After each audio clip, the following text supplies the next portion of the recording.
iPhone ဝယ်တာနဲ့ Android ဝယ်တာဘယ်ဟာပိုတန်ဖိုးရှိလဲနှစ်ခုစလုံးကမှန်တယ်လို့ထင်ကြတယ်။ပထမ iPhone ဝယ်သူကတော့အဲ့ဒါကိုနှစ်အတော်ကြာအောင်အတိတ်တွေရရှိတယ်ဓာတ်ပုံရိုက်ဖို့လူအများစုလိုချင်ကြတဲ့ကင်မရာမျိုးရှိတယ်ဈေးကွက်မှာအကောင်းဆုံးဖြစ်တယ်ပြီးတော့ virus နဲ့ဘက်တွေပိုလုံခြုံတယ်လို့လည်းနာမည်ကြီးတယ်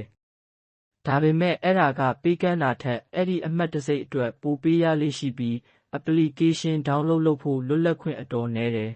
။အခု Android ဝယ်တဲ့သူကတော့ model တွေနဲ့ဈေးနှုန်းတွေအများကြီးရှိတယ်။မင်းရဲ့ budget အတိုင်းစွမ်းအားဘက်ထရီဒါမှမဟုတ်ကင်မရာကိုရွေးချယ်နိုင်တယ်။စိတ်ကြိုက်ပြင်ဆင်ဖို့မင်းလိုချင်တာကိုထည့်သွင်းဖို့လွတ်လပ်ခွင့်ပိုများတယ်။အခမဲ့ app တွေနဲ့ game တွေတောင်ရနိုင်သေးတယ်